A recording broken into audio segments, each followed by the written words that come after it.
Ce garçon priait Dieu tous les jours pour qu'il puisse prophétiser un miracle dans la vie de sa grand-mère afin de la sauver. Dans un recoin d'un hameau modeste, où de petites maisons en torchis se dressaient comme témoins silencieux de générations passées, le temps semblait s'écouler à son propre rythme, à l'image d'un ruisseau paisible serpentant entre les parcelles agricoles. Les rares habitants qui y vivaient gardaient toujours l'espoir de jours meilleurs, leur regard tourné vers l'horizon où le soleil, chaque matin, renouvelait ses promesses de chaleur et de lumière. C'est dans ce décor, où l'odeur de terre humide après la pluie se mêlait à l'arôme du café fraîchement préparé, qu'est né Théo, un garçon au regard intense et profond, semblable au ciel étoilé qui enveloppait ce lieu écarté du progrès. Fils unique de Jacques, un homme de peu de mots mais de nombreuses mains calleuses, Théo grandit en observant son père travailler sans relâche sur la petite ferme familiale. Dans le hameau, on connaissait Jacques pour son honnêteté inébranlable, sa force de travail et sa façon de ne jamais laisser les difficultés éteindre la lueur d'espérance dans ses yeux. Même lorsque la sécheresse rendait la terre aride et hostile à toute culture, ou que les pluies abondantes détruisaient ce qui avait été semé avec tant de sacrifices, il relevait la tête, fixait le ciel et se répétait « Dieu sait ce qu'il fait ». Dès son plus jeune âge, Théo apprit l'importance de la foi et de l'espérance. Il n'eut pas besoin de longs discours ni d'explications interminables. Il lui suffisait d'observer l'attitude de son père face à la vie et d'assimiler les enseignements de sa grand-mère, Marie-Louise, la matriarche de la famille dont les mains ridées et durcies par le temps renfermaient des histoires de persévérance et de force. C'était elle qui transformait la modeste demeure en un foyer chaleureux où l'amour et la tendresse fleurissaient même dans les conditions les plus rudes. Pour Théo, Marie-Louise était plus qu'une grand-mère. Elle était un havre de paix, un phare éclairant les chemins incertains de l'existence.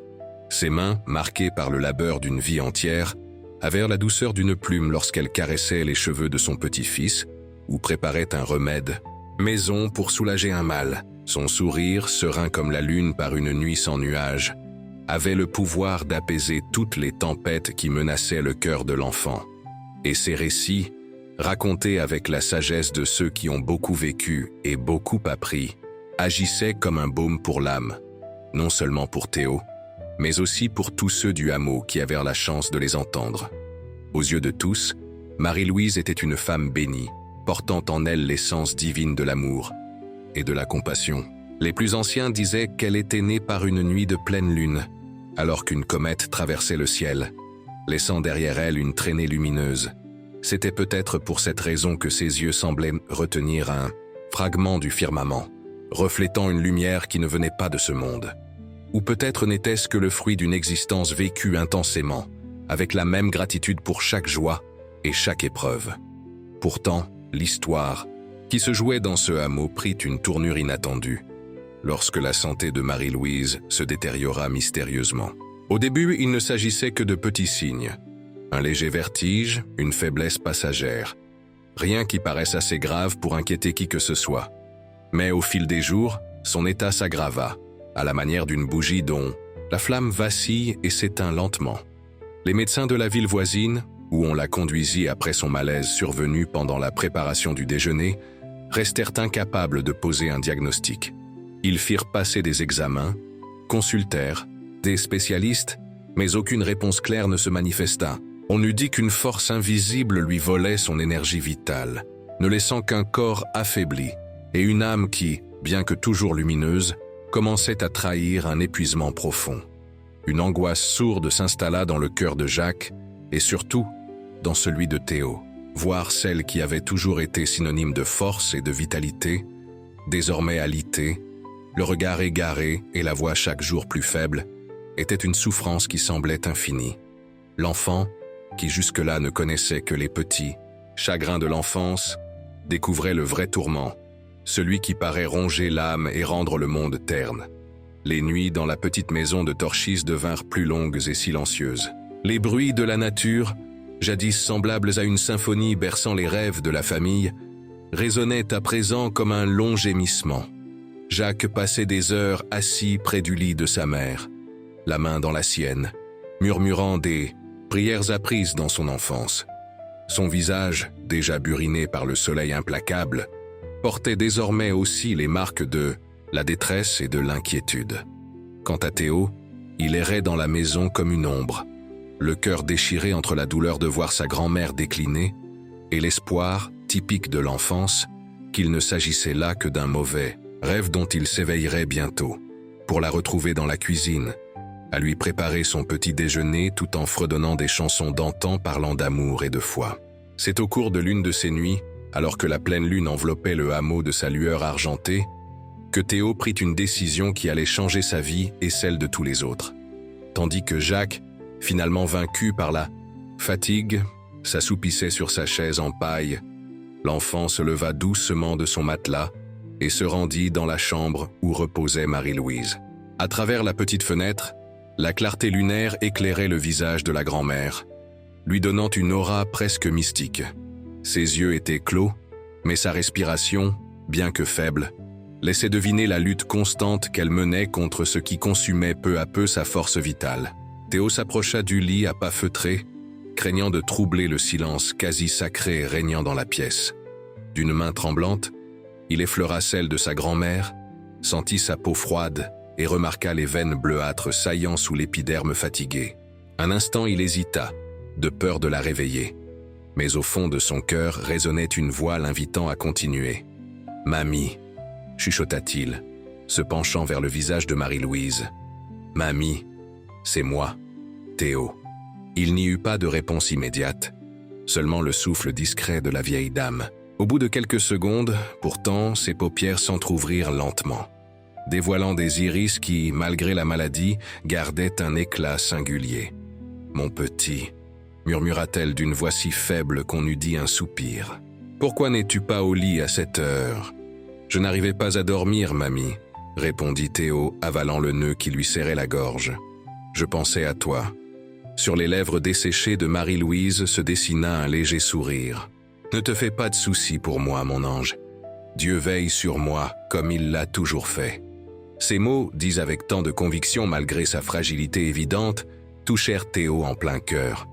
Il eut la sensation qu'une petite flamme s'allumait en lui, éclairant un chemin jusque-là obscurci par la douleur et la crainte. « Mamie, » dit-il après un silence, « tu m'as appris que Dieu entend nos prières, n'est-ce pas ?»« Oui, mon enfant, » répondit-elle, ses yeux retrouvant un brin de vitalité à l'évocation de sa foi.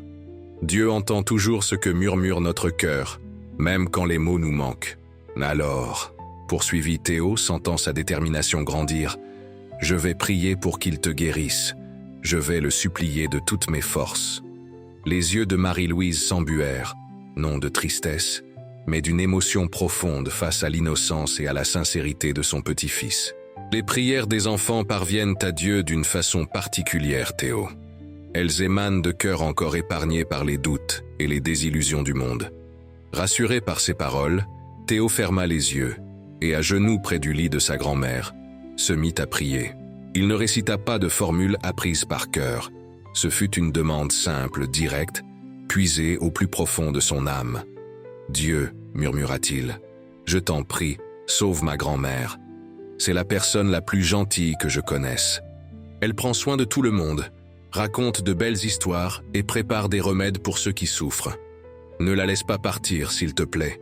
Je promets d'être un bon garçon si tu la guéris. S'il te plaît, accorde-nous un miracle. » Au fil de sa prière, Théo sentit se produire quelque chose de singulier. Une brise légère sembla traverser la pièce, tourbillonnant autour de lui et de Marie-Louise. L'air, auparavant lourd et chargé d'angoisse, parut plus léger, presque imprégné d'une énergie nouvelle. Marie-Louise perçut elle aussi ce changement. Ses yeux, à moitié fermés, captèrent un éclat inhabituel qui ne provenait pas seulement de la lune, mais semblait irradier de chaque recoin de la chambre, les enveloppant d'une lumière bienveillante. Un instant, la douleur qui la tourmentait depuis des semaines sembla s'apaiser, cédant la place à une paix qu'elle n'avait plus ressentie depuis longtemps. Théo continua à prier, ses mots simples s'écoulant tels un ruisseau limpide, pétri d'amour et de foi. Il ne sut pas combien de temps s'était écoulé lorsqu'il ouvrit enfin les yeux, éprouvant une étrange sensation de légèreté, comme si un fardeau avait disparu de ses frêles épaules. Il observa sa grand-mère, qui s'était endormie, mais dont le visage n'affichait plus l'expression crispée par la douleur, aperçue les jours précédents. Il y lisait plutôt une forme de sérénité, presque radieuse. Sa respiration, jusque-là irrégulière et si faible, était redevenue calme et régulière. Conscient qu'un événement extraordinaire venait de se produire dans cette humble pièce, sous la douce clarté lunaire, Théo s'allongea sur le sol près du lit et s'endormit, bercé par un sentiment de paix qu'il ne parvenait pas à définir, mais qui lui confirmait que sa prière avait été entendue. L'aube arriva, apportant non seulement la lumière du soleil, qui dissipa peu à peu les ombres de la nuit, mais aussi un éclat particulier, présent partout dans la petite maison de Torchis. Jacques fut le premier à ressentir ce changement. En se réveillant sur sa chaise, il perçut une légèreté dans l'air, comme si l'atmosphère elle-même était emplie d'espoir. Il se dirigea vers la chambre de sa mère et découvrit. Avec stupéfaction, Théo endormit sur le sol. Mais ce qui le laissa sans voix fut de voir Marie-Louise assise, calée contre ses oreillers, avec un léger sourire et un regard brillant qu'elle n'avait pas eu depuis des semaines. « Maman !» murmura-t-il en s'approchant avec précaution, redoutant de n'être victime que d'une illusion née de son souhait le plus cher. « Bonjour, mon fils !» répondit-elle d'une voix encore faible mais plus assurée que les jours précédents. « Je crois qu'on a reçu une visite particulière cette nuit. » Jacques, interloqué, tourna la tête vers Théo qui commençait à s'éveiller. « Que s'est-il passé ici, maman ?» Marie-Louise passa doucement la main dans les cheveux de Théo, à présent à demi réveillé. « Ton fils a supplié. Dieu de me sauver, Jacques, et je crois qu'il l'a écouté. » La nouvelle de cet événement miraculeux ne tarda pas à parcourir le hameau. Les sentiers de terre, d'ordinaire calmes au petit matin, s'animèrent soudain alors que les habitants, poussés par la curiosité et l'espoir, affluaient vers la maison de Jacques pour constater de leurs propres yeux ce qui s'y était produit. Certains arrivèrent avec des fleurs de leur jardin, d'autres avec des plats préparés avec soin, mais tous avaient la même question dans le regard. Était-il possible que la prière sincère d'un enfant ait pu émouvoir le ciel et provoquer une intervention divine? Théo observait tout cela avec un mélange d'incompréhension et de joie. Il ne saisissait pas entièrement la raison de l'effervescence suscitée par sa prière nocturne, mais son cœur débordait de bonheur en voyant sa grand-mère assise, à table, dégustant un bouillon offert par une voisine, un sourire faible mais véritable éclairant son visage. Quant à Jacques, il était perplexe. Croyant mais aussi très ancré dans la réalité, il cherchait une explication rationnelle à la guérison soudaine de sa mère. Peut-être que les derniers médicaments prescrits par le médecin avaient finalement agi, ou que la maladie, quelle qu'elle fût, était arrivée à son point culminant avant de régresser d'elle-même. Néanmoins, le regard de son fils, empli d'une sérénité indéfinissable et d'une certitude à toute épreuve, lui soufflait qu'un vrai miracle avait pu se produire cette nuit-là, entre ces murs de Torchis, sous le ciel étoilé. Au fil des jours, Marie-Louise montra des signes de rétablissement. Sa fièvre constante et tenace tomba peu à peu, laissant place à une température normale. Ses mains, autrefois glacées et tremblantes, retrouvèrent un peu de vigueur, au point de lui permettre de préparer de nouveau ses infusions à base de plantes récoltées dans le petit jardin derrière la maison. Quant à ses yeux, qui s'étaient embués sous l'effet de la maladie, ils recouvrèrent peu à peu leur éclat, leur vivacité. Chaque progrès, si minime fût-il, constituait pour Théo la preuve que sa prière avait été entendue, que le miracle qu'il implorait se réalisait. Sous ses yeux, sa foi, déjà nourrie par l'exemple de sa grand-mère, devint inébranlable, semblable à un rocher affrontant l'orage. Pour lui, le message était limpide. Dieu entend les prières sincères, surtout celles issues d'un cœur pur et rempli d'amour. Et cette certitude, cette conviction profonde, se répandit dans tout le hameau, à l'image de cercles grandissant à la surface d'un lac lorsqu'on y jette un caillou. Les habitants, jadis enfermés chacun dans ses propres soucis et batailles quotidiennes, commencèrent à se réunir, l'après-midi venu, après leurs travaux agricoles, pour s'échanger confidences, espoirs et récits. La maison de Jacques, qui n'avait jusque-là servi qu'aux visites informelles de ceux qui venaient écouter les histoires de Marie-Louise, devint un lieu de rassemblement, un refuge où les âmes fatiguées trouvaient du réconfort et un souffle nouveau. Au centre de cette transformation se trouvait Théo, avec son regard limpide et sa foi indéfectible. Sans même s'en rendre compte, le garçon était devenu le symbole d'une espérance nouvelle pour ces gens marqués par la dureté de la vie, rappelant à chacun que, même lorsque tout semble sombre, il y a toujours une lumière pour guider le chemin. La santé de Marie-Louise continua à s'améliorer de jour en jour. Peu à peu, elle retrouva l'énergie nécessaire pour réaliser de petites tâches ménagères et, surtout, pour reprendre son rôle de conteuse. Les enfants du hameau, qui avaient souffert de son absence, affluèrent de nouveau chez elle, curieux de réentendre ces récits anciens transmis de génération en génération, peuplés de héros et de monstres, toujours à l'enseigne de la victoire du bien sur le mal.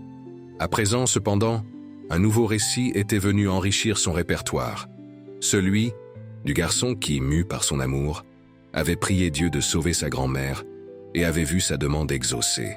Racontée par celle qui en avait été la protagoniste, cette histoire bouleversait profondément le cœur de ceux qui l'écoutaient, faisant renaître des sentiments oubliés et réchauffant des espérances fanées. Jacques, témoin de ce bouleversement, autant dans la guérison de sa mère que dans l'évolution de son fils et de la communauté, ressentait un mélange de gratitude et d'émerveillement. Lui qui avait toujours affronté l'adversité en silence, la tête baissée, voyait son âme s'ouvrir à une facette de la vie qu'il n'avait jusque-là connue que de loin. Il commença à passer plus de temps avec Théo, non plus seulement pour lui apprendre à travailler la terre, mais aussi pour l'écouter. Ses histoires, ses découvertes, ses rêves. Il comprit que ce fils, dans sa candeur, pouvait lui enseigner bien des choses, non seulement sur la foi, mais sur l'amour, l'espérance et la capacité d'entrevoir de la beauté dans les circonstances les plus dures. Le printemps arriva, couvrant la campagne de fleurs colorées et insufflant un renouveau non seulement à la nature, mais aussi au cœur des gens. L'histoire du miracle survenu dans la maison de Torchis n'était plus un simple récit local. Elle s'était propagée aux villages voisins, portée par ceux qui étaient venus en visite ou par les travailleurs qui voyageaient. Complètement, guérie du mal qui l'avait presque emportée, Marie-Louise reprit sa place centrale dans la vie du hameau, mais désormais auréolée d'un éclat différent. Elle n'était plus seulement la grand-mère sage qui racontait des contes, elle était le témoignage vivant du pouvoir de la foi et de l'amour.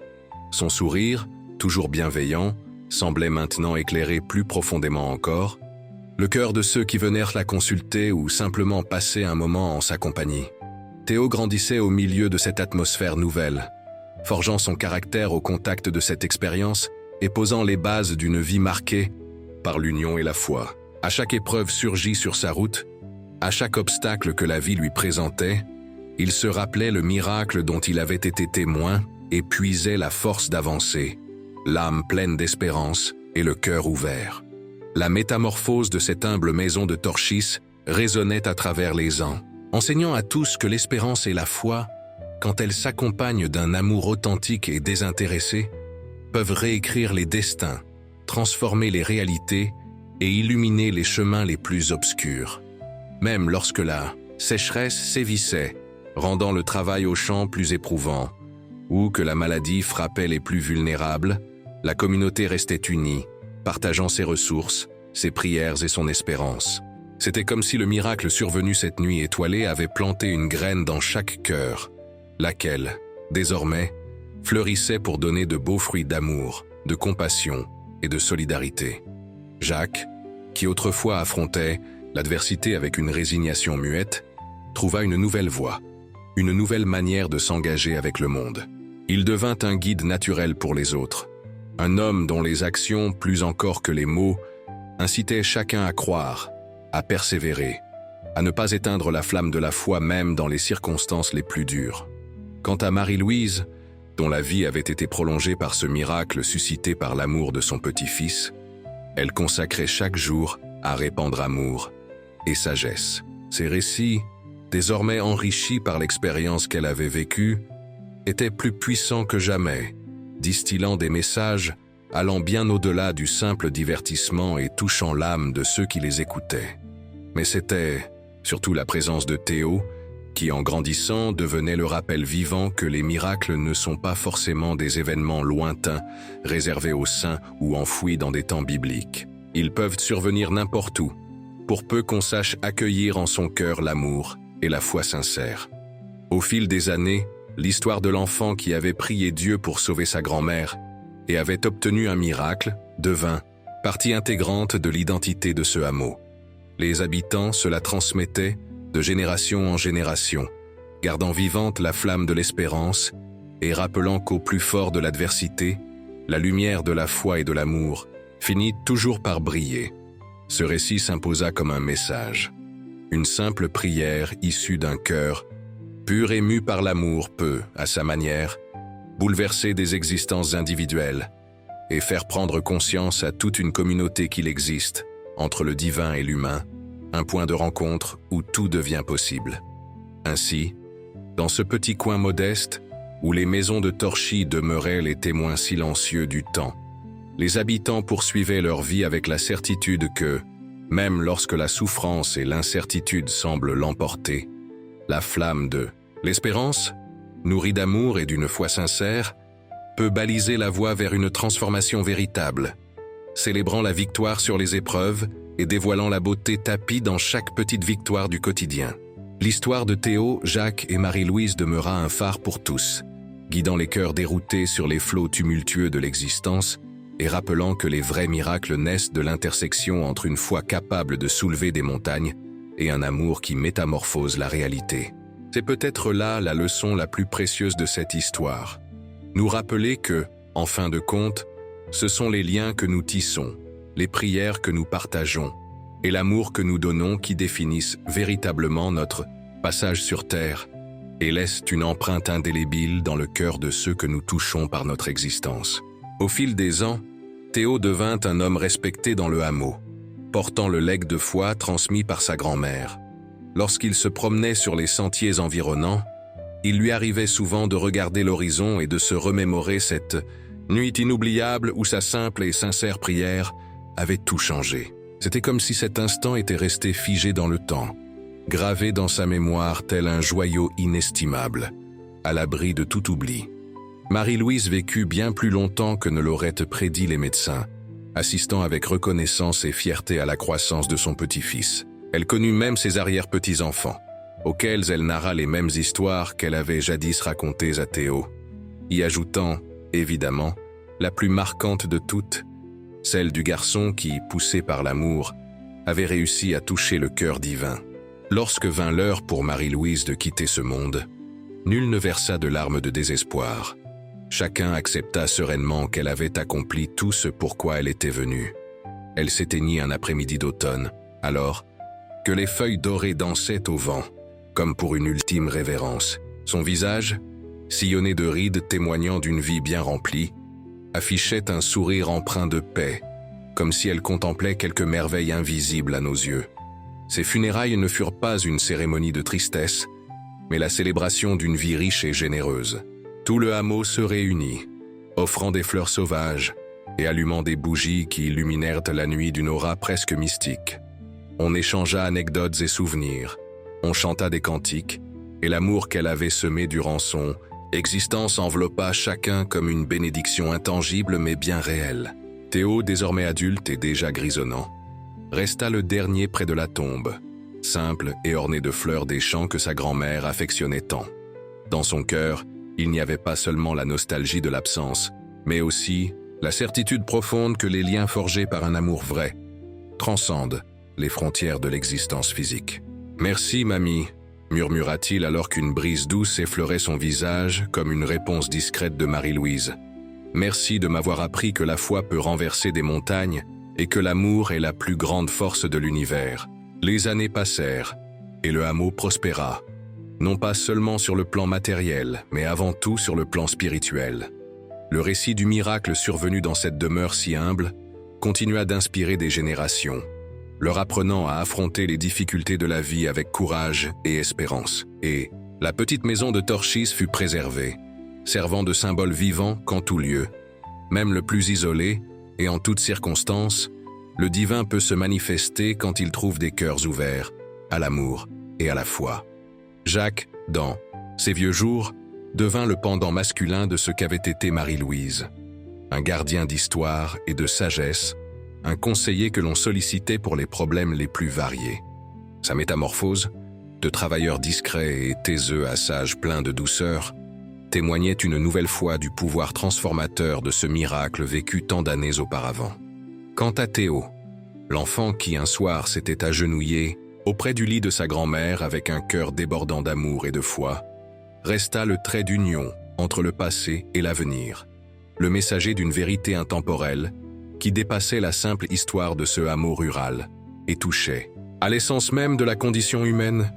Nous faisons tous partie d'un mystère qui nous dépasse, reliés les uns aux autres et à une dimension allant, au-delà de ce que nous pouvons voir ou toucher.